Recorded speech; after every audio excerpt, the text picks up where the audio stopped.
Welcome to वोस्ले madam classes. आज हम देखने वाले हैं बेटा जो सीबीएसई सैंपल पेपर रिलीज करती है उसका सॉल्यूशन और साथ में एनालिसिस। हाँ, पूरा पेपर एक बार में नहीं करेंगे, हम सेक्शन वाइज करेंगे।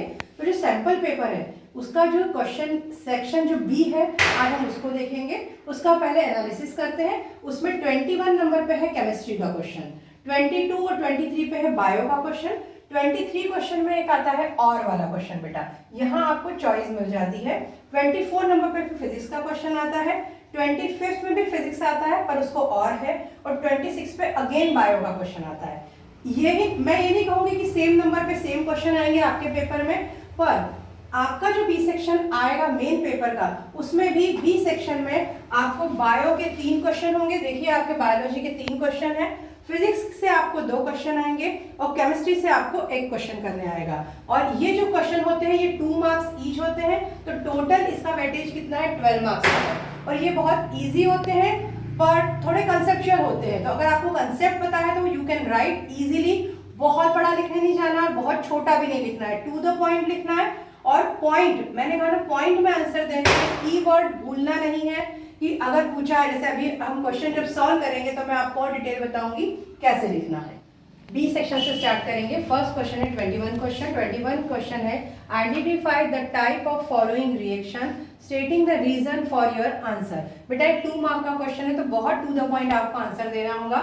इसमें ए और बी 2 रिएक्शन गिवन है और उनके बारे में लिखना है कि उनका स्टेटिंग द रीजन लिखना है कि वो किस टाइप की रिएक्शन है। Fe2O3 + 2Al, तो रिएक्शन के बाद Al2O3 + 2Fe प्लस हीट, यहाँ लिखा है हीट, तो सबसे पहले हीट देख के समझ जाइए हीट निकल रही है, so it is a exothermic reaction. तो फर्स्ट आप लिखेंगे एक्सोथर्मिक रिएक्शन। यहाँ पे आपको समझ में आ रहा होगा कि आयरन और एल्यूमिनियम ऑक्सीजन ले रहा है और आयरन ऑक्सीजन दे रहा है, मतलब यहाँ ऑक्सीडेशन और रिडक्शन दोनों रिएक्शन हो रही है, और जब दोनों होती है तो हम उसे बोलते हैं रिडॉक्स रिएक्शन, राइट। तो ये रिडॉक्स रिएक्शन भी है। यहाँ पे डिस्प्लेसमेंट भी हो रहा है, एल्यूमिनियम आयरन को डिस्प्लेस कर रहा है और एल्यूमिनियम ऑक्साइड बना रहा है, so it is also displacement reaction. आप 2 लिखेंगे तो भी सफिशिएंट है, 3 लिखते हैं तो कोई फर्क नहीं पड़ता, पर इसमें ये 1 मार्क का होता है, ये 1 मार्क का होता है, तो इसमें 0.5 और 0.5 आपको एटलीस्ट 2 रीजन देने हैं, तब you get the full 1 mark. Otherwise अगर आप 1 लिख के आ जाएंगे एक्सोथर्मिक हो गया तो 0.5 मिलेगा। तो 2 लिखिए, जो दिख रहा है उसको लिखिए। सेकेंड रिएक्शन है PbNO3 twice + 2Ki, PbI2 + 2KNO3। अब यहाँ पे एक एरो नीचे बना हुआ है, what is the meaning of this? Up side arrow होता है तो गैस के लिए यूज करते हैं, डाउन साइड एरो प्रेसिपिटेट के लिए यूज होता है। बेटा ये PbI2 का जो प्रेसिपिटेट है वो येलो कलर का होता है, आपको पता है, और जो प्रेसिपिटेट होते हैं वो इनसॉल्युबल इन वाटर होते हैं। तो लेड आयोडाइड का जो प्रेसिपिटेट है, इसलिए हम इस रिएक्शन को फर्स्ट क्या बोलेंगे? It is a example of precipitation reaction. और दूसरा आपको दिख रहा है यहाँ पोटेशियम और Pb दोनों ने अपने सॉल्यूशन में से दूसरे को डिस्प्लेस किया है, ये बन गया PbI2 और दिस इज KNO3। तो इस तरह से दोनों ने एक दूसरे को डिस्प्लेस किया है, तो such type of reaction is called double displacement. यहाँ सिर्फ डिस्प्लेसमेंट था, एक ने किया था, here double displacement. So this reaction precipitation reaction plus double displacement. तो अगर दोनों आंसर लिखते हैं तो 0.5 आपको पूरा 1 मार्क मिलेगा, और इसमें 1 तो टोटल हो जाएगा 2 मार्क। अब क्वेश्चन नंबर 22 पे आते हैं।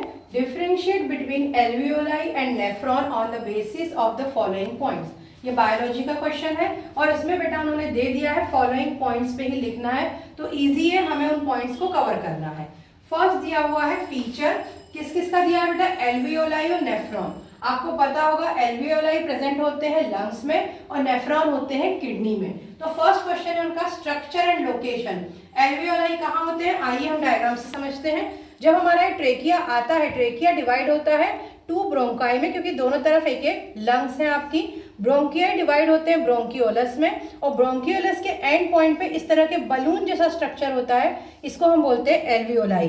अब इस बलून जैसे स्ट्रक्चर में ये बलून जैसा स्ट्रक्चर है, पूरी तरह से इस पे नेटवर्क होता है ब्लड कैपिलरीज का, और ब्लड कैपिलरीज इसका मतलब है यहाँ क्या होता है? Gaseous exchange. जो ब्लड कैपिलरीज अपने साथ CO2 लाती हैं वो यहाँ दे देती हैं और इसका ऑक्सीजन ले लेती हैं। तो इस तरह से यहाँ पे दोनों चीजें समझ में आ रही हैं। स्ट्रक्चर एंड लोकेशन में हम लिखेंगे balloon like structure present at the terminal ends of bronchioles in the lungs. Bronchioles लिखना बेटा, ब्रोंकस या ट्रेकिया मत लिख के आना, ब्रोंकियोलस इन लंग्स। और फंक्शन हुआ इसका एक्सचेंज ऑफ गैसेस, O2 और CO2 को एक्सचेंज करता है। Now come to the nephron. Nephron का अगर हम डायग्रामेटिकली समझें तो ये होता है किडनी जो होती है बहुत सारे नेफ्रॉन से मिलकर बनती है।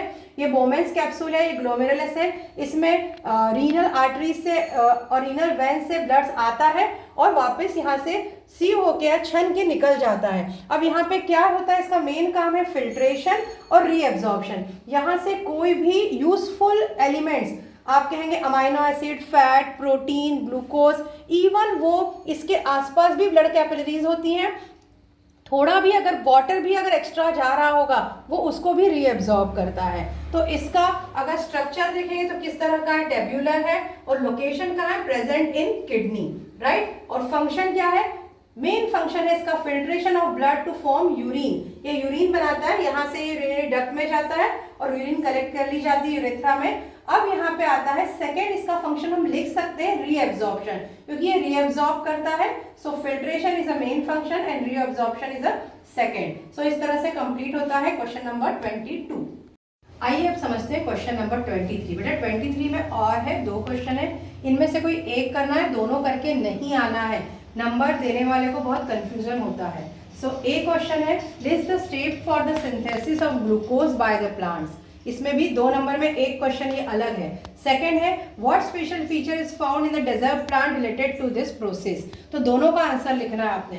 First, steps of glucose synthesis. तो आप सबको पता है फोटोसिंथेसिस प्रोसेस होती है, इसमें H2O जो होता है प्लांट वो कहाँ से लेता है बेटा, सॉइल से लेता है, और CO2 लेता है एटमॉस्फेयर से in the presence of sunlight, in the presence of sunlight and chlorophyll. ये किसमें कन्वर्ट करता है, कार्बोहाइड्रेट बनाता है, या ग्लूकोज का फॉर्मूला C6H12O6 लिखा है, कार्बोहाइड्रेट बनाता है। बट यहाँ पे जरूरी है कि सनलाइट होना और क्लोरोफिल का होना, और H2O और CO2। ये तो हो गया पूरा process, steps for the synthesis of glucose.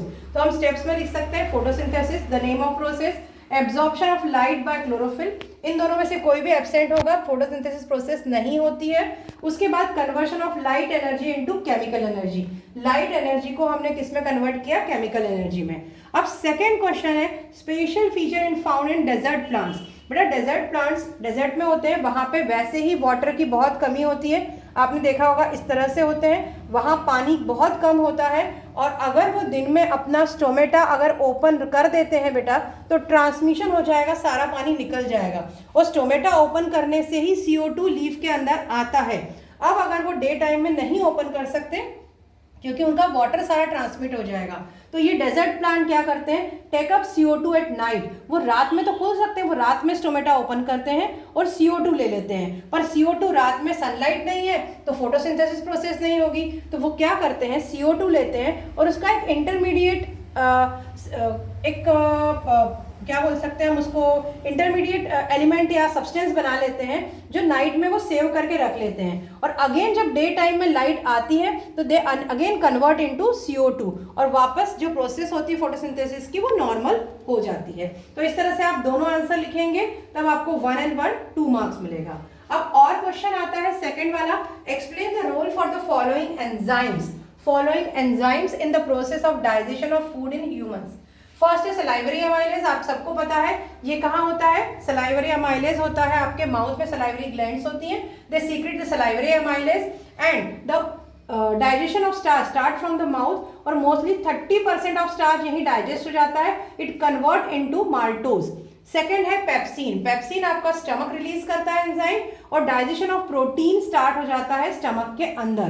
Then come to the trypsin, trypsin और लाइपेज, ये 2 एंजाइम पैनक्रियाज सीक्रेट करती है स्मॉल इंटेस्टाइन में, और पैनक्रियाज डाइजेस्ट करता है प्रोटीन को और ब्रेक डाउन करता है अमाइनो एसिड में, और दूसरा जो है पैनक्रियाज नहीं, ट्रिप्सिन डाइजेस्ट करता है प्रोटीन को। सेकेंड एंजाइम, फोर्थ एंजाइम है जो पैनक्रियाज है में आता है, वो है लाइपेज, पैनक्रियाज रिलीज करता है, स्मॉल इंटेस्टाइन में अगेन वो रिएक्ट करता है, breakdown of emulsified fats. Fats और लिपिड्स सेम इसके लिए यूज करते हैं। बहुत बार बच्चे कहते हैं फैट, हमें लिपिड नहीं पता, लिपिड क्या होता है, लिपिड पता है तो फैट नहीं पता है। बेटा दोनों सेम होते हैं, लिपिड या फैट जब ब्रेकडाउन होते हैं तो बनता है फैटी एसिड प्लस ग्लिसरॉल। तो इस तरह से 2 क्वेश्चन में से आपको एक सॉल्व करना है।